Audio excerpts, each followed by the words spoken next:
Homelessness is the guy that's sleeping on your couch. He's homeless. Homelessness is not just the people out on the street. Homelessness is the people sleeping on your couch that's trying to make it, that's trying to be that actor, that's trying to be this painter or musician or dancer or whatever else. That's homelessness too. Okay? And we need to support everybody.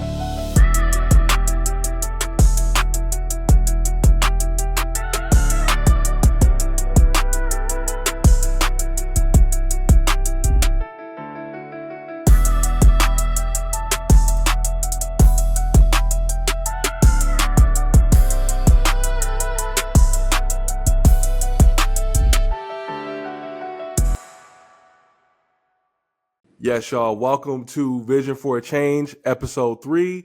I'm here with my man, Joseph Bradford III. Man, how you doing, man?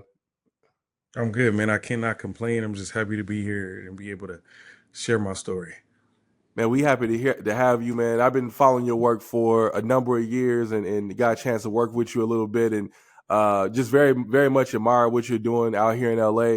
I think it could be a model, and I know you're taking it across the country, and excited to hear what you got going on, man. I'm gonna tell the people a little bit about you. We may be here for a second, man. So give me a minute to read your intro, man. I'm gonna start off by saying, we live in one of the wealthiest, most progressive states in America, California. We pay more in taxes than almost anybody else. Yet every day we're seeing folks sleeping on sidewalks, under freeways, under businesses that close their doors on them.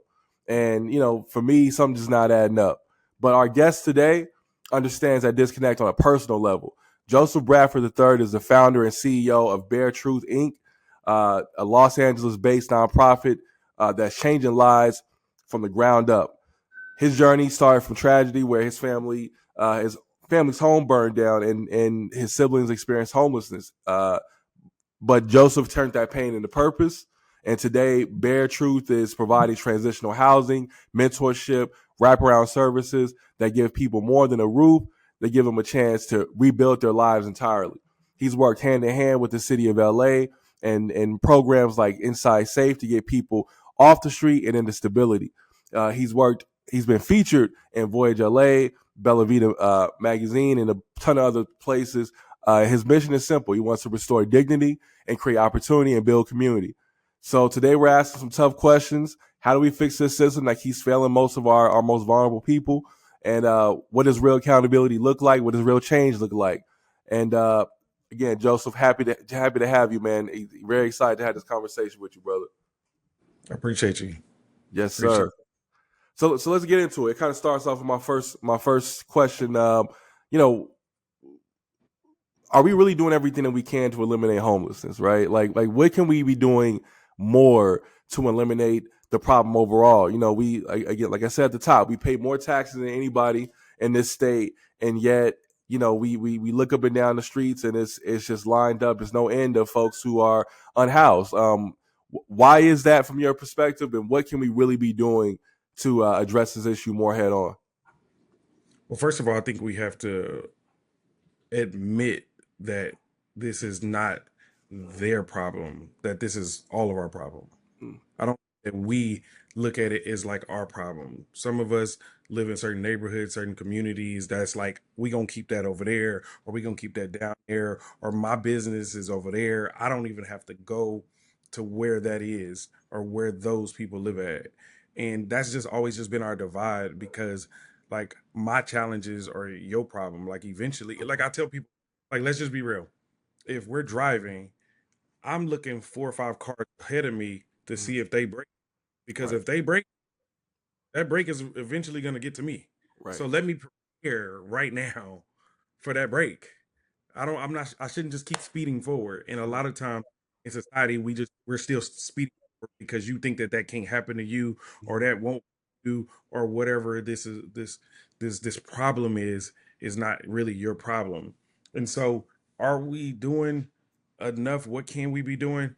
I mean, I'll tell you, there's a ton of things that we can be doing, but first, I think we need to start by understanding that population of people. We don't do, we don't talk to them.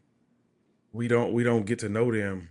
We just create laws, or we try to we try to force them to do things that we want to do, and that's not how you really help people. I don't think that like I have two kids. Like right now, you would have to ask me questions about my kids to babysit them. Like, what are they like? Are they, Right.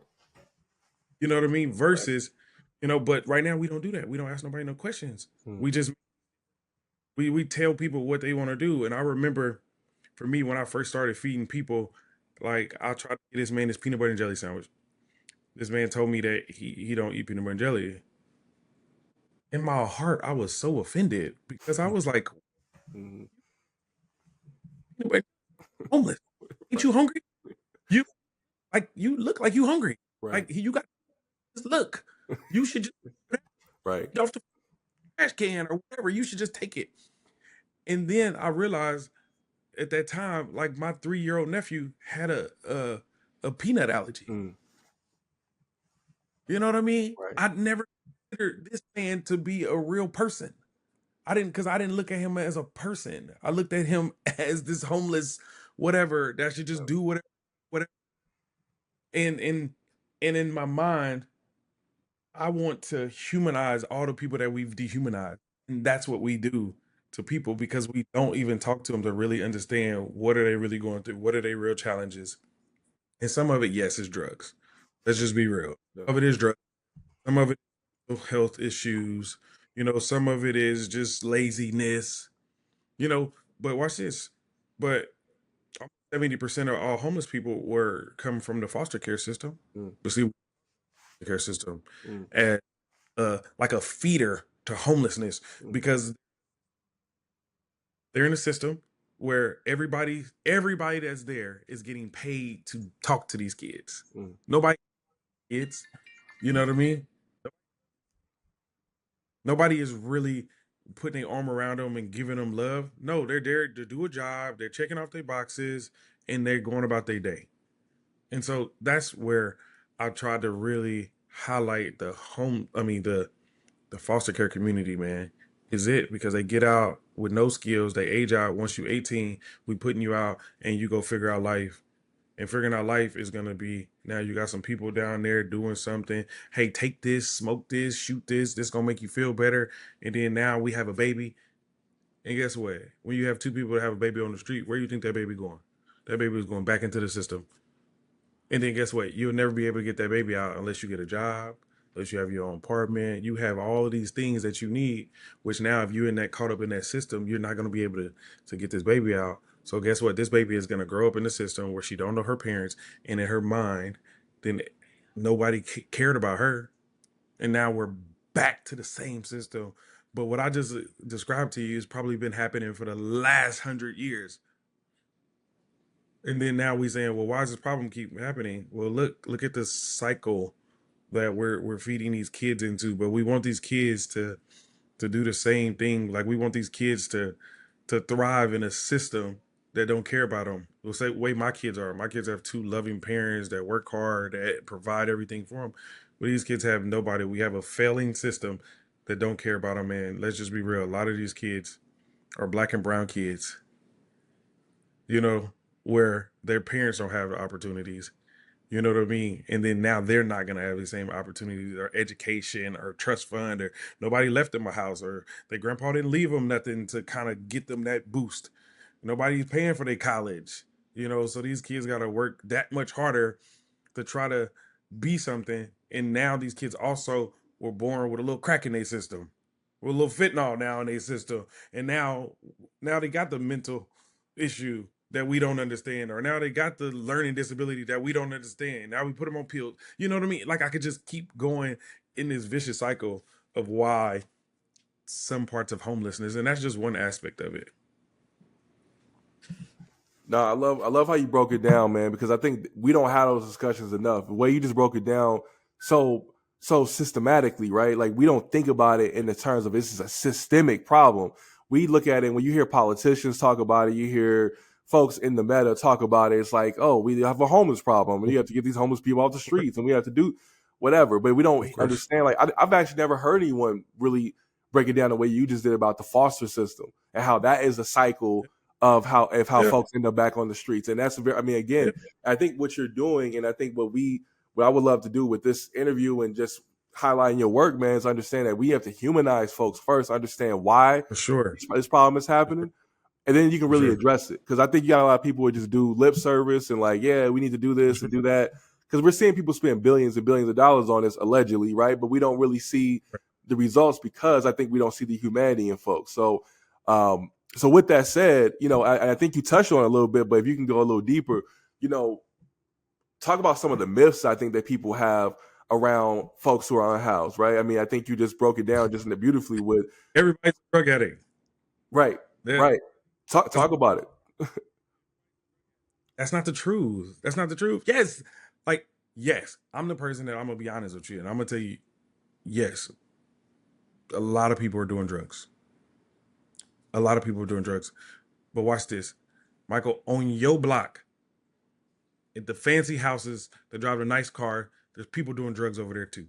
In Beverly Hills and in Bel Air, there's people doing drugs over there too.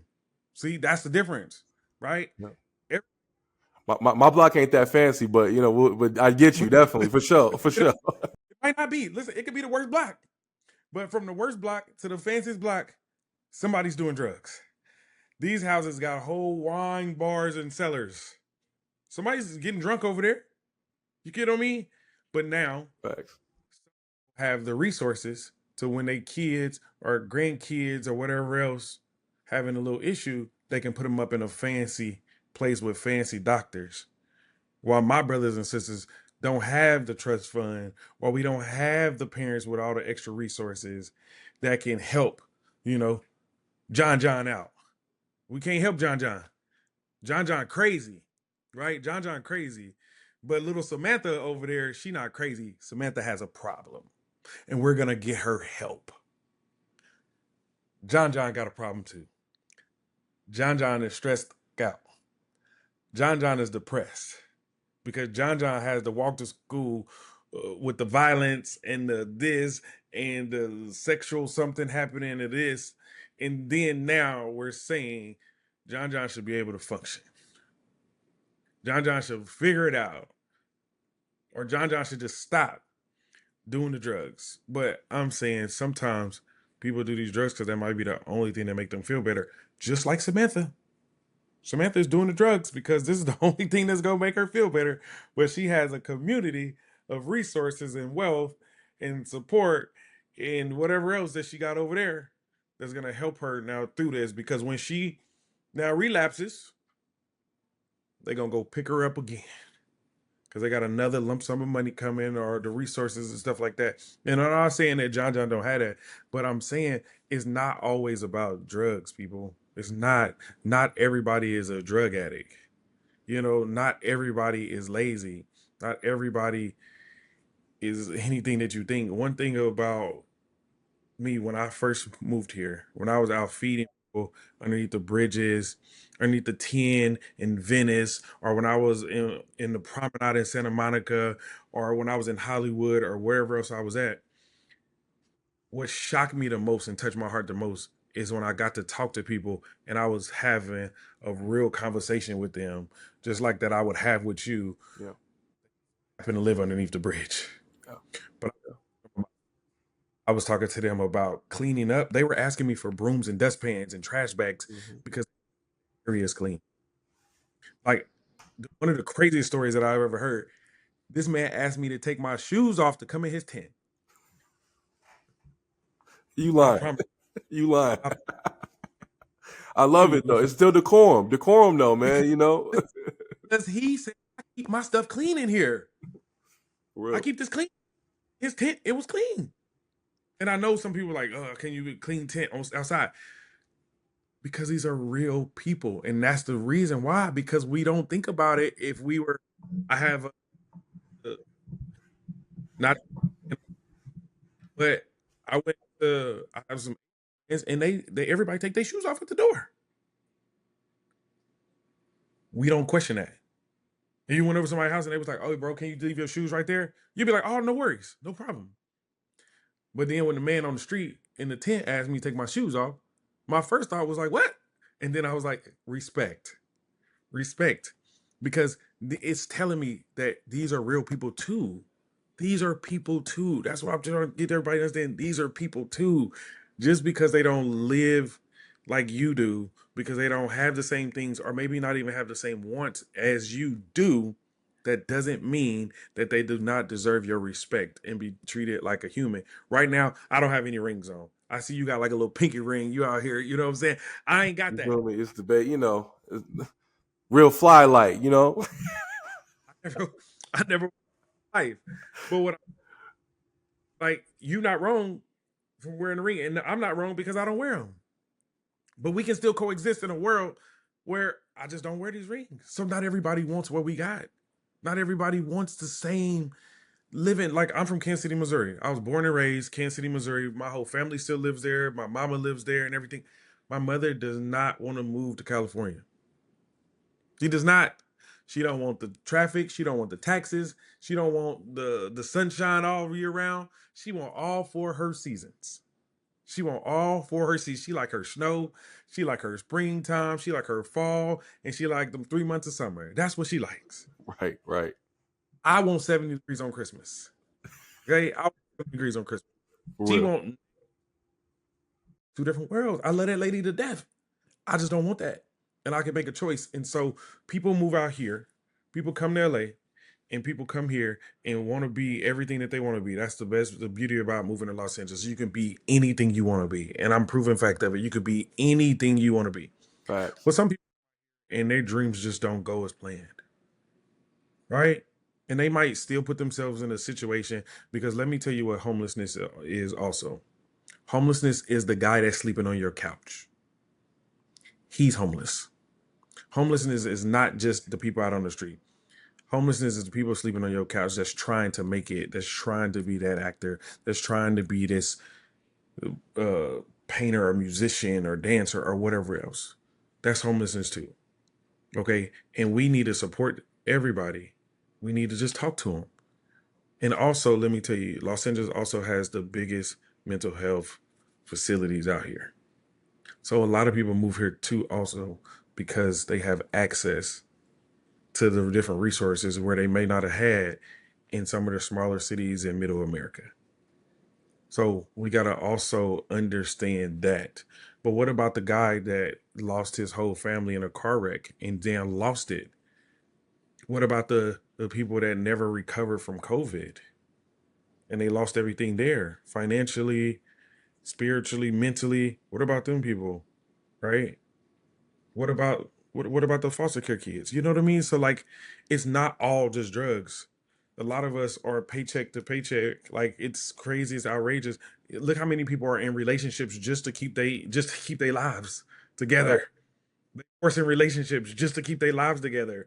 They don't even like or love that person, but they stay in there because we need each other. There's grown men 50 years old roommating together just to make rent to live out here. You know what I mean? So what about the people that just can't do it no more with this person? I'm leaving. I'm much rather sleep in the park. You get what I mean? So like it's not just drugs. It's not just drugs. Yep. You know, mental health is a factor. Alcoholism, like substance use, is a factor, but it's not all. We can't just paint it as a brush and just say everybody's a drug addict, because there's some people that I meet or that I talk to that I see that never done a drug. I personally never done a drug. Let me tell you, my father passed away when I was 7 years old for drug and alcohol abuse. I've never been high or drunk a day in my life. I don't do it. It's just something that I just chose just not to do it. I don't judge nobody that do it. I just don't. Just people on the street that have a very similar story or a different story where they just never touched it either. But circumstances have where they fell on hard times. And sometimes people just give up. We've all had that moment to give up. Just imagine when you gave up or when you were at your lowest, nobody else was around. Well, some people don't have nobody around. Some of us had a whole support system because I hated California. I wanted to leave California. I was crying in Griffith Park talking to my mama saying, I hate this place. And my mama told me, no, you're not done there. You're not done. And she was correct, because then that was way before I created the organization and before I started doing all these different things. But if it wasn't for my mama saying what she said, then I probably would have left too. I would have been gone or whatever else would have happened to me. So, but there's a lot of people that don't have a mother or father. I'm blessed to still have my mother. Like I said, my father passed away, but I'm blessed to still have my mother and friends. But not all of us have that. Not all of us have that. I have a good friend of mine. His mom passed away at 15, and he met his daddy once when he was a kid. The man is 41 years old now. You know what I mean? So not everybody just has the same. Remember, I was talking about Samantha. She has all the resources and the, so of course she's gonna do better when you got this backing to support you. Well, some of us had to struggle, and not all of us. What I've had to come to grips with my own life is not all of us are built the same way, and there's no knock to. Not all of us are built because I'm a person that's just gonna go get it. We're gonna get it, Mhm. and I Mhm. that need a little bit more of a hand holding, that need more of a support. And I know that, where I'm like tired, they still going. I'm like, damn, you ain't tired yet. And they still going. And they still going. And so I had to realize that we're not all the same that way. But what we can't is be encouraging and support everybody along whatever journey that they're on. Yeah, man, 100%. And you know what you just said about homelessness doesn't always look like what you think. It's not always drugs. It's not always, mental health is a big part, but it's not always that either. I mean, it's funny, man. I never even really shared this with anybody too wide, but remember when we first actually met each other, and we were working, I think, on the campaign for the governor's office lease those thing. Yeah. You, I was actually at that time ironically experiencing homelessness, which I never shared with anybody. My mom had just recently passed away. I was living in New York, going to school, and when it was time for me to come back, I didn't have nowhere to go. I was couch hopping from family member to family member. So technically, I wasn't on the streets and whatever, but I was that guy, like you said, on the couch trying to figure it out. And so again, it doesn't always look like the way you think it does. And I think if people really put that in perspective, it's like, man, you're just one tragedy. You're just one person in your family passing away or one paycheck missed from being out. And I'm telling you, man, as someone who rents, you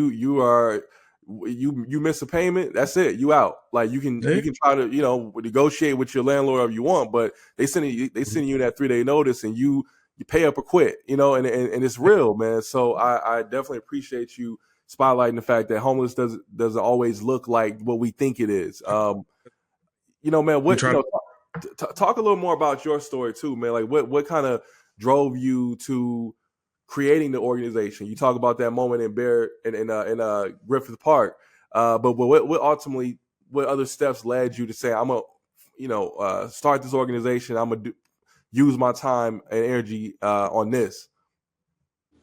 So what it was for me is growing up in Kansas City, our house caught on fire. Like you mentioned earlier, our house caught on fire when I was 12. My mother was 27 because my mother had me at 15 years old. So she had a kid at 15, 16, 18, 19, and 20. Had my youngest brother at 20 years old. So before she was able to legally drink, had 5 kids. Well, we just struggled, man. Like, it was just a struggle because she dropped out of school when she had me. I watched her go back and get her GED and then enroll in college when I was in high school. But like with her, um, lack of education and resources and then family, we went through a bunch of deaths. I went to 10 funerals before I was 10 years old. So just like everybody was just dying around us. So we hit our hard time, and when our house caught on fire, then we had to leave that night. We stayed in a Motel 6 for 3 days, and then from there we went to a shelter. And then my mother finagled us to get into a battered women's shelter because those are nicer. So we stayed in a shelter for like a year and a half. And so during that time, I just wish that people would have helped my mother and me and my siblings, and people didn't. And I just didn't like the feeling. So then when I got of age and now I'm out here, I went to college in Florida. Now I'm living, in LA, and I'm promoting clubs in Hollywood. And then I'm just talking to people at night and just kind of doing that.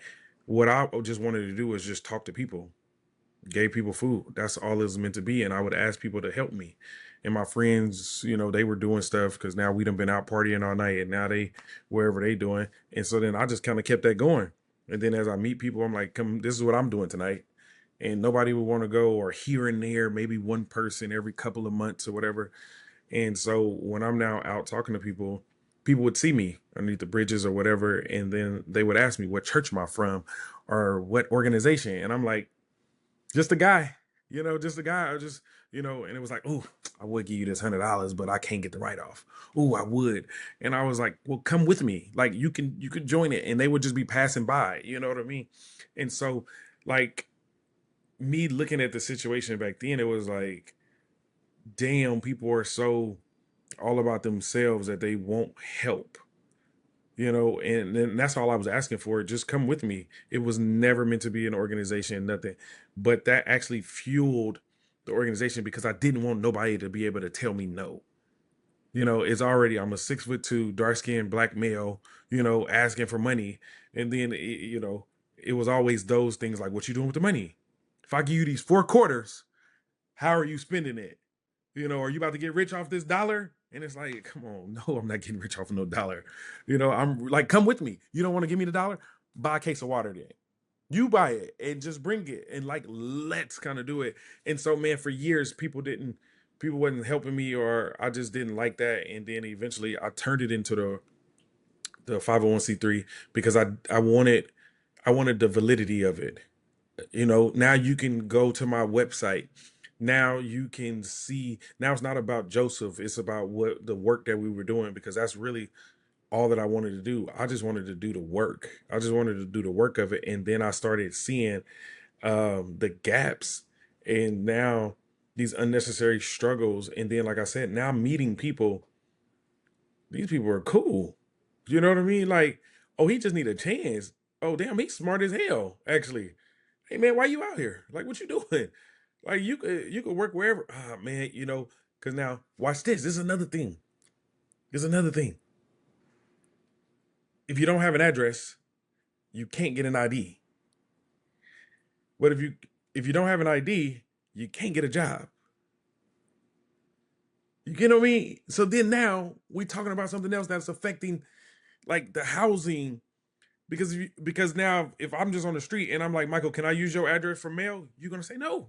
We're gonna be like, oh no, no, no, no. You know what I mean? Like, that's just the model. So then now when I was understanding those things, when a guy broke it down to me like that, and I was like, oh shit, like, damn. Like, you just trying to you need an address, bro. You can use my address. You know what I'm saying? And I remember that man, he did it. I gave him the address, he sent his ID to my house. And then like when I got it, I went back over there and I'm gonna just call him John. I was like, hey John, here your ID. Now you have no excuse, my man. Like, you have no Wow. excuse.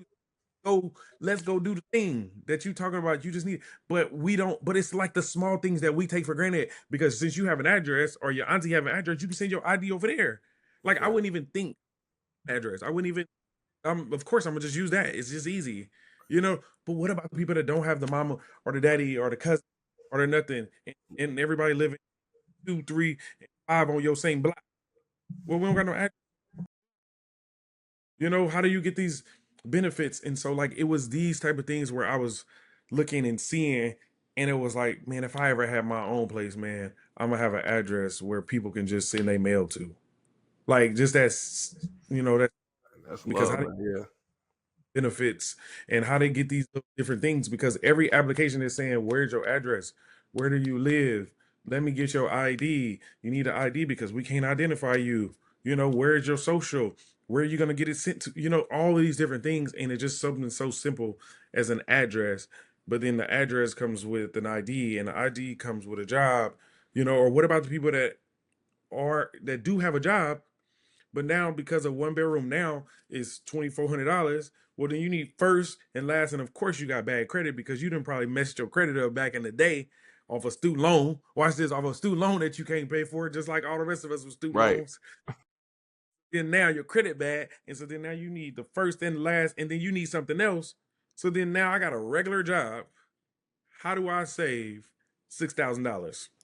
And I'm supposed to eat every day. I gotta pay for a cell phone. And if I live on the street, and this is another myth that people think, that they don't shower. Most of the people that are homeless, they shower at gyms like 24-hour fitness. They go to the gym and take a shower and stuff like that because they know that they smell. Some of them, the ones that are conscious above it, they know that they might smell, so they really go and shower and stuff like this. But now if I gotta do all these other different things, how do I save 6 grand? And if I'm talking to everybody that's listening here, most of you probably don't have 10 grand saved, but we want him or her to do it. How? How? Right.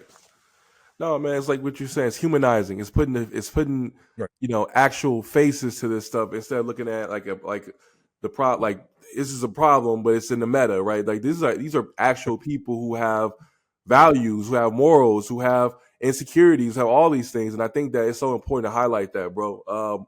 You mentioned kind of just the barriers that you were facing where people just want to help on it, or people refusing not helping in the beginning because Right. you didn't have the paperwork, you didn't have the 501c3, and Right. now I'm sure you kind of crossed some of those barriers over. But I imagine that as a black man, there's probably still a lot of barriers that you're facing in terms of getting funding or getting the right kind of sponsorships. Talk about that, brother, because I feel like to see someone like yourself out here doing this work, putting feet to pavement, really actually putting your money where your mouth is, and really showing people the model of how do we address this on a real level. You should be getting millions and millions and millions of dollars of funding, right? But are there any barriers or any like prejudice that you're facing? Again, we live in the most wealthiest ultra liberal state in the country, and yet a lot of the folks that are on the streets look like you and me. And rarely do we Right. see folks that look like you and me actually really addressing the thing in a very professional and organized manner as you are doing. Um, Talk about any barriers or whatever or resistance that you may be facing in that regard. Well, initially it was just based off of what I look like. I can tell you that right off the jump, because it was like, what are you doing with the money?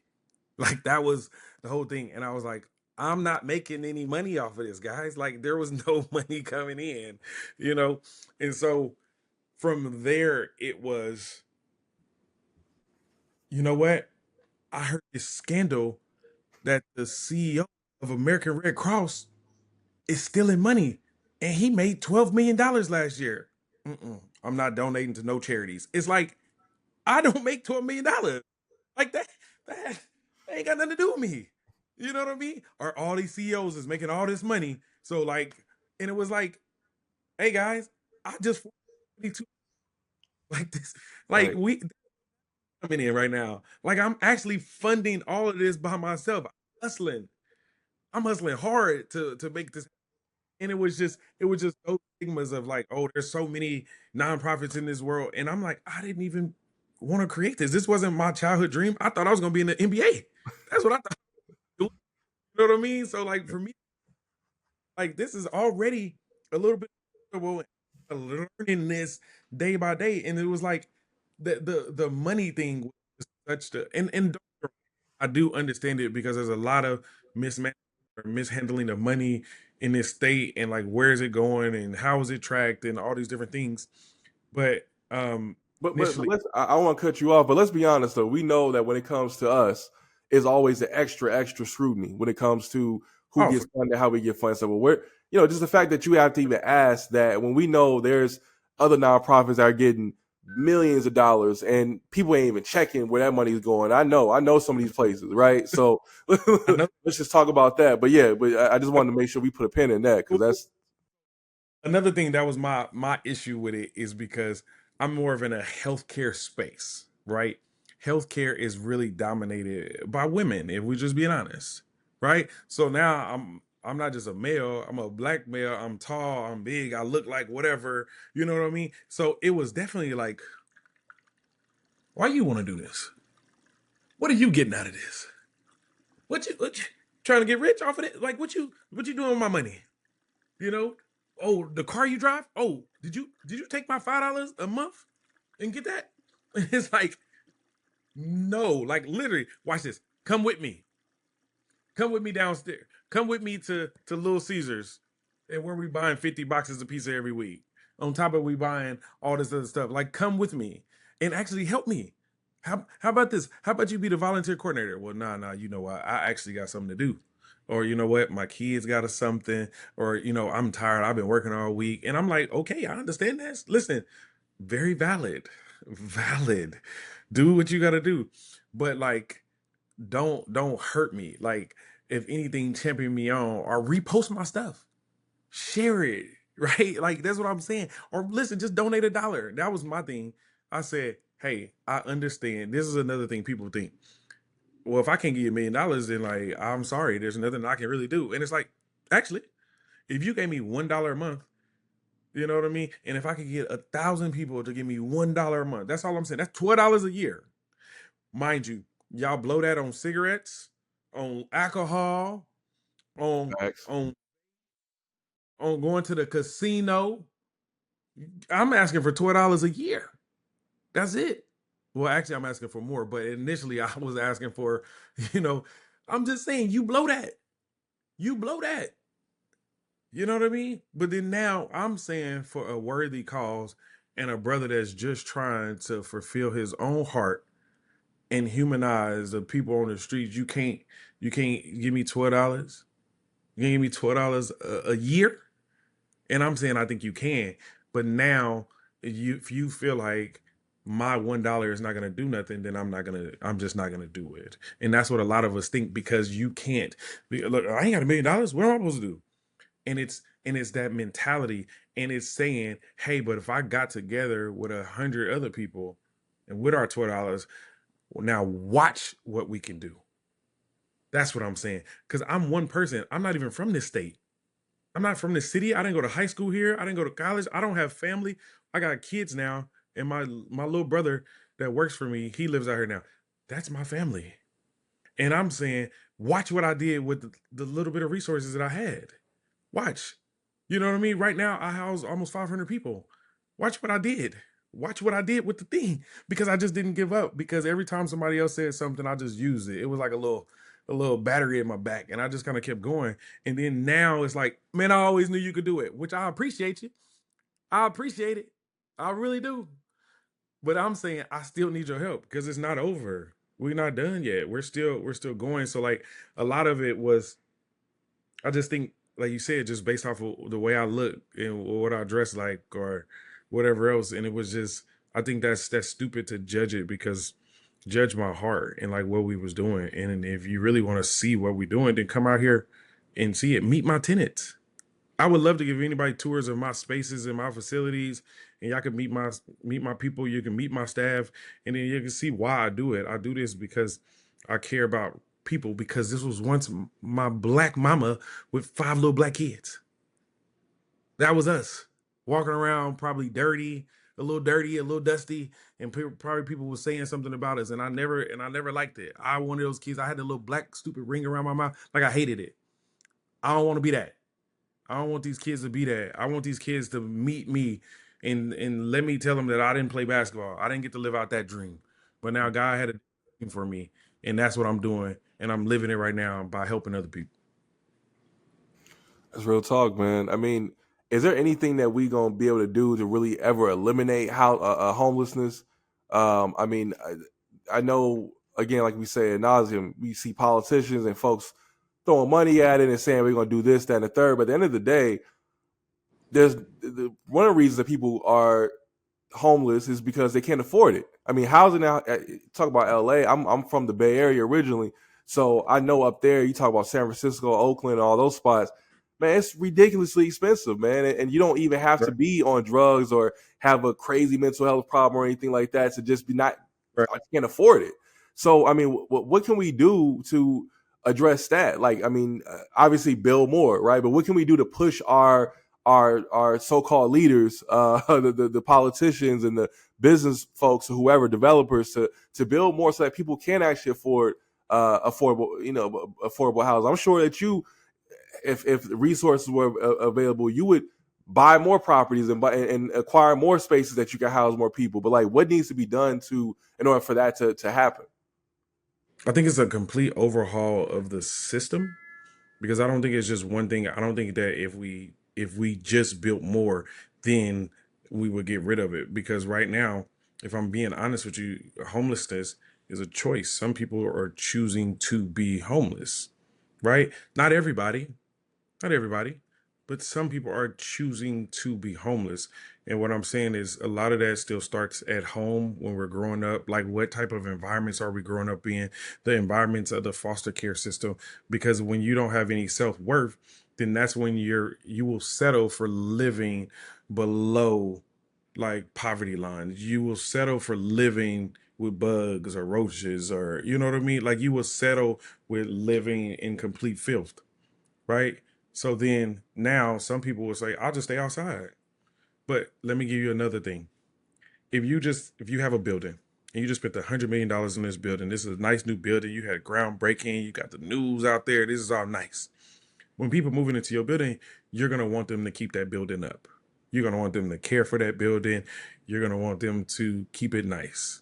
And if they don't, then you're gonna evict them, right? So what I'm saying is, a lot of times people don't like the rules because now you went into a lawless society that they were on in the streets. So now we move them inside and say, well, you can't have all your friends. You can't do this. You can't do this. You got to pay at this time. You can't use the bathroom here. You can't throw trash there, right? And some people will say, man, you ain't my daddy. You ain't my mama. Forget it. I'm going to just go back to the streets. But I'm saying because they don't even value themselves because we haven't valued them.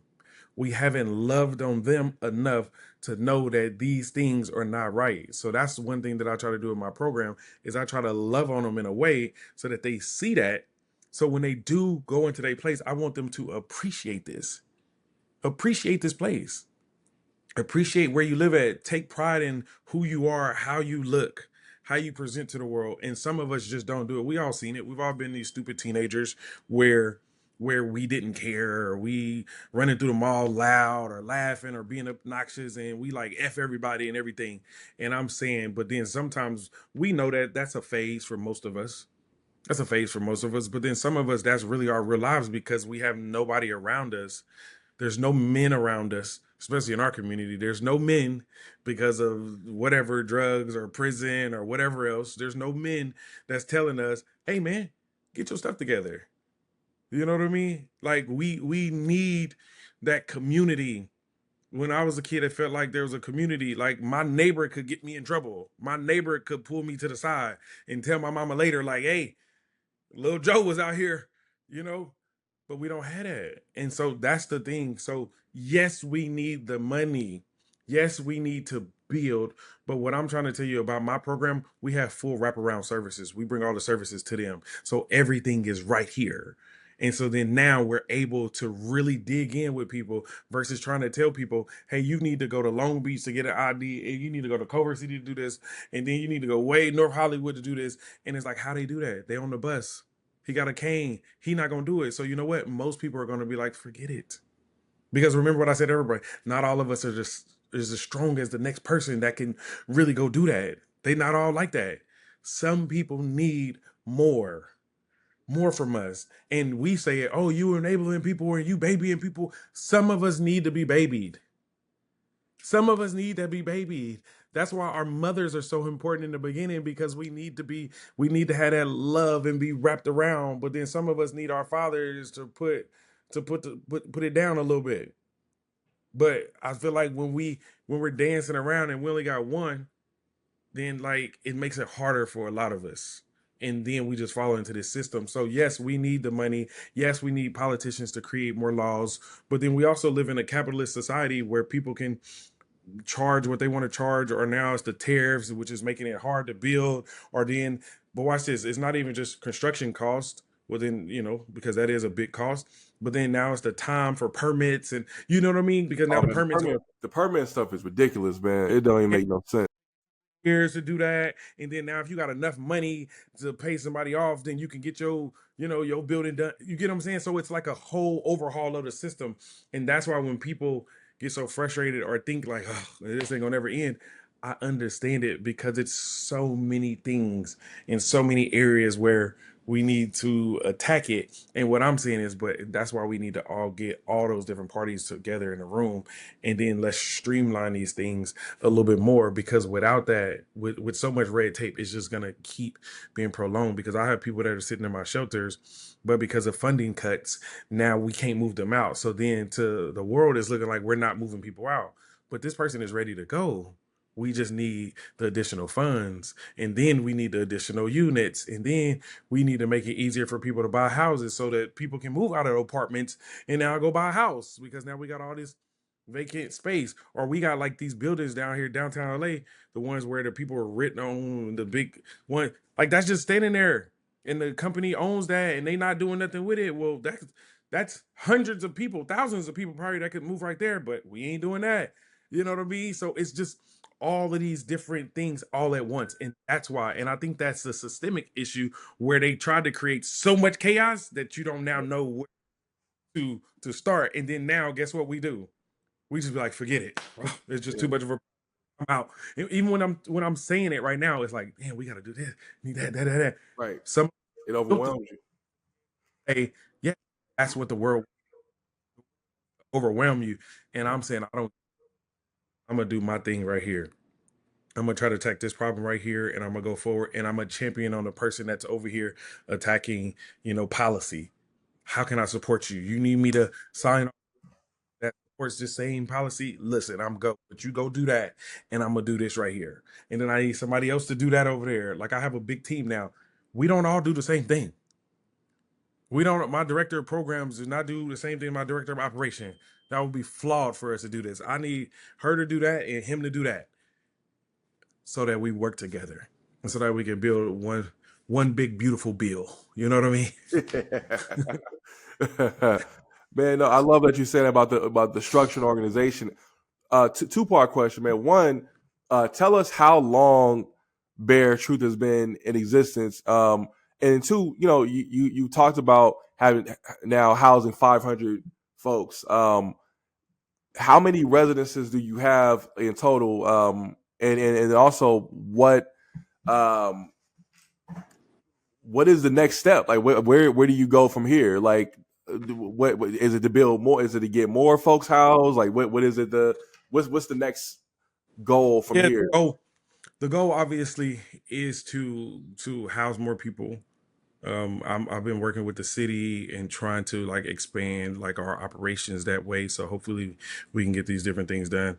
But the next phase of that is just like ownership of like these specific units, because like I said, from when they come to us, we get them off the streets. We're part of that team. They get people off the street, close down those encampments and everything like that. And from there, they move from there to either one of our shelters or our motel sites. They both operate the same. They just look different and kind of function a little different, but it still operates the same. We have 24-hour case. I mean, we have 24-hour security, 24-hour staff, case management, therapists, like the whole nine, 3 meals a day. Like we do that there. And then from there, that team works with them to get all the documents for the ID, social, birth certificates, like financial records, like the whole thing. But they're also working with them on life skills and kind of preparing them for the next step. So for me, one of the big things is that next step there is them moving into their own apartment of some sort. Well, a lot of times, well, then once they get all that and they move, they're going to someone else's apartment, and now they're out of our program. So now my job is done. Congratulations, proud of you. Go out and succeed. But the problem there is a lot of people fail within the first couple of months, because then now they went from having all of this support, which counter to some people's argument. See, that's why that's a problem, because you'll give them so much support, you handhold them, and then when they go by themselves, then now they fail. But what I'm proposing is, if I was able to have our own apartment buildings, then whenever they did go, we're transitioning them from our shelter kind of situation to then over here where my team could still support them. Maybe not the same team, but somebody with a bear shirt on that's only here to help them. Because that's what I tell everybody. When you see my shirt, we're only here to help. That's the only thing that I'm here for, is to help. And if I can't help, then I'm getting out the way and letting somebody else do it. So that's where the next phase of this is kind of that ownership piece into like our own apartment building, and hopefully we can get something done, even if we have to start small. But as you know, we live in LA, so it's expensive and all these different things like that. So I've been begging for somebody to write this big check, and even partner with us or something like that, because that extra support piece is needed. I think that, you know, like the greatest athletes have an assistant. The greatest athletes have somebody that's stretching them out. I mean, I'm a Laker fan, so I watch the Lakers, and there's a guy stretching LeBron out. He's not doing that by himself. Right now, if I'm going to play basketball, I'm stretching my own leg. LeBron doesn't stretch his own self. There's a guy that's specifically tailored to stretch LeBron. You know, there's somebody specifically tell LeBron, this is what we're doing today. This is how we're walking through that. And LeBron makes, $1 billion man.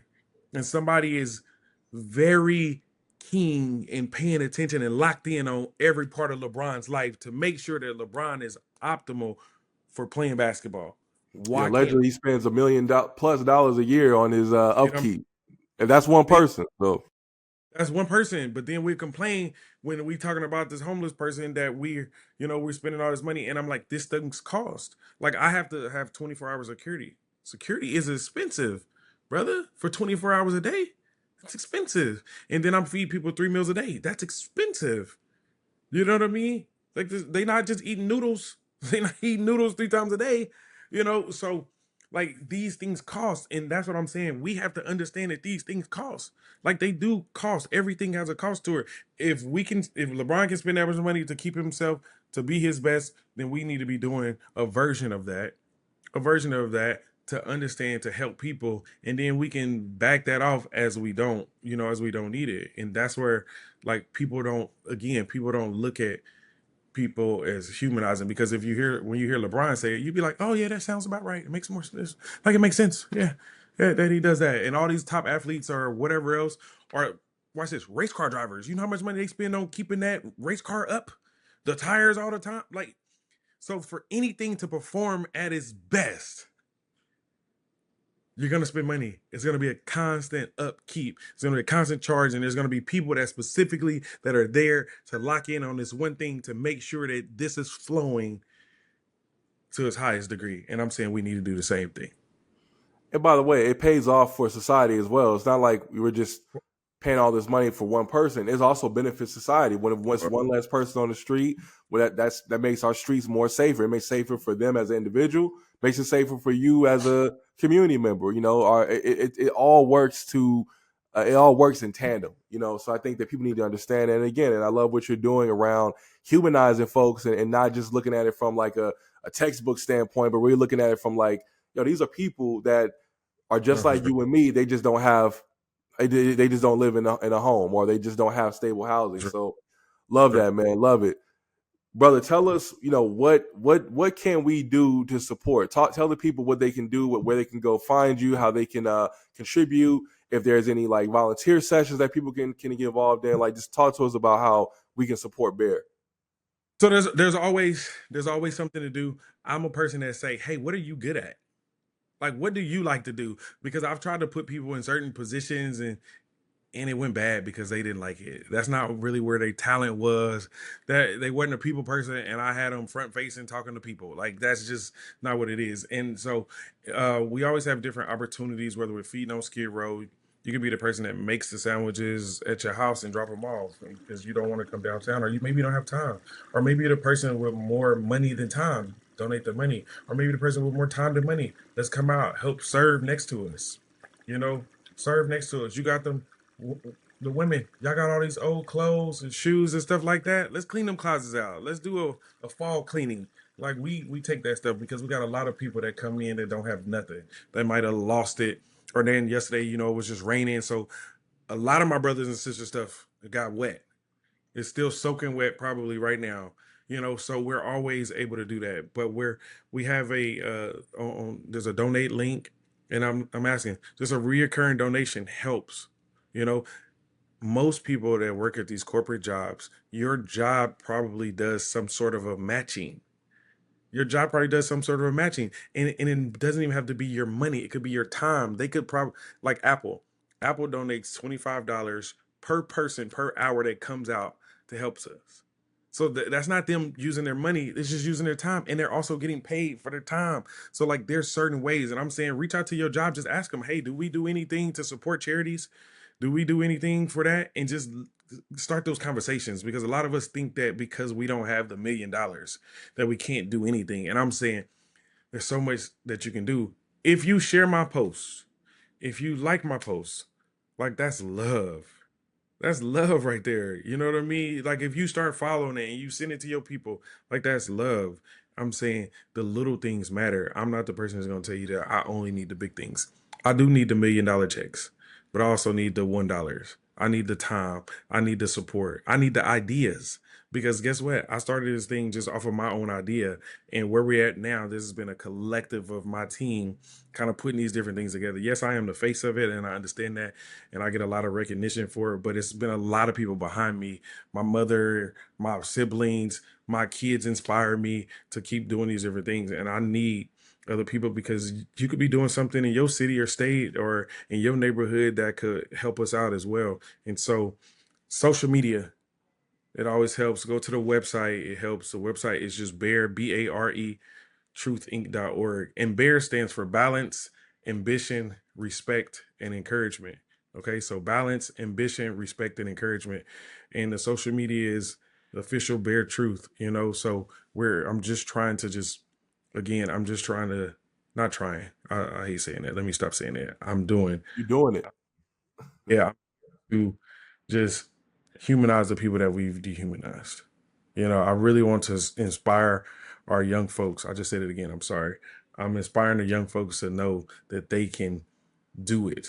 And see, look, I messed up a couple times here. I'm not perfect and I'm not going to be perfect. I'm going to fail tomorrow. And it's not about failing, but it's about what you do going forward. And that's what I'm doing. I'm letting people know that it's possible. And I've been able to have, so far this year, I think we've moved people into permanent housing, over 50 people into their own. So coming through our program from the streets to the shelter, getting our documents and now into permanent housing. And this is only October. And so like we're rocking. We're rocking. But I need the additional support. I need the prayers. You know, we need all of that. We need that constant support that way.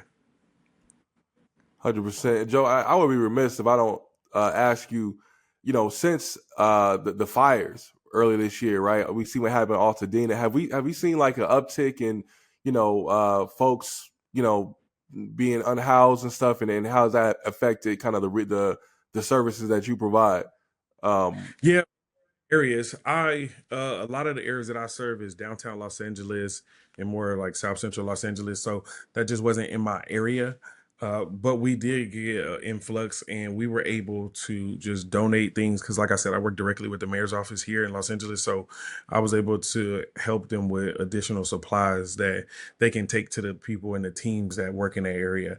And I just didn't think it was safe for me and my team to try to now go into a foreign area that we don't really know because I don't know any of those areas like that. And so I didn't want to do that. But I was, like I said earlier, but I'm down to support the ones that are already in that area that are already making an impact. We don't need to do it. Now, if they needed me, of course, you know, we would have been there, but I was able just to kind of donate some items and different things and some additional food from like our vendors and kind of take care of it that way. Super dope, man. My very last question for you today. The name of this podcast is Vision for a Change, and the whole thing is about bringing leaders like yourself on, talking about your vision. And you clearly are a visionary. You just started from an idea, and now look what it's grown to. What is your vision for the next 5 years, 10 years of Bare Truth, but also the overall homeless epidemic that we have in our city? What is that vision? How do you see that being addressed in the next 5 to 10 years? So first of all, I'm putting together a national symposium where I want to get people and leaders and people that are making policy and change together and really have these kind of tough conversations because Los Angeles right now, the homelessness, the numbers at least are going down. So I really want to really talk about that because numbers here is going down, but the numbers in other cities are going up. But now, really, is that a problem? Is that the correlation or causation? Like, what is really, what's going on? But really, kind of talk about the different things that we are doing and how we've been able to be successful at it. And so I'm doing that next year, and I'm trying to get as many sponsors and people involved in these conversations because I think it's a good conversation to have. Like I said, because there's so many different areas in this space that's really having their hands on their homelessness, and it's not just drugs, it's not just housing, it's not just policy, it's all of these things at the exact same time. And I think that once we're able to really kind of put our personal prides and biases aside, then we can really make change. Because I'm a person that truly believes that there's more good people in the world than bad people. I truly believe that. I will always say that. I will say that to the end of time. But sometimes the people that are doing these bad things have it's loud, and so we choose to pay more attention to that. And I'm saying no, but there's other organizations like mine that are really doing uh, big things, but we just don't have the biggest horn. And I want to make sure that everybody has a big horn, because that's when the world pays attention to it, when we have the big horn. And I don't want to cause all of the additional eyeballs or attention on us for some negative press. No, I want y'all to see the good things that we are doing and how we're really changing people's lives, and how you can have a hand in it, even if it's not directly. It's still like my kids are very much involved in this process, and neither one of the boys work for me. They're in school right now, but they're very much a part of like what we're doing, because they inspire me to keep going and try to provide a better life for them every day. Well, brother, we support you 100%. Salute to you for doing this good work and really humanizing people, man. Yeah, I can't stress enough. Like we don't talk about this in the terms of how people are just people, and you're doing that. You're putting resources out there. You're putting people in position to win and to thrive, and we love it, man. So we support you 100%. And please, man, come back and let us know the progress. Any way that we can help, any way we can be supportive, Sure. we're gonna be there, bro. I appreciate it. Appreciate you, man. This has been Joseph Bradford III, Vision for a Change. Y'all appreciate you for tuning in.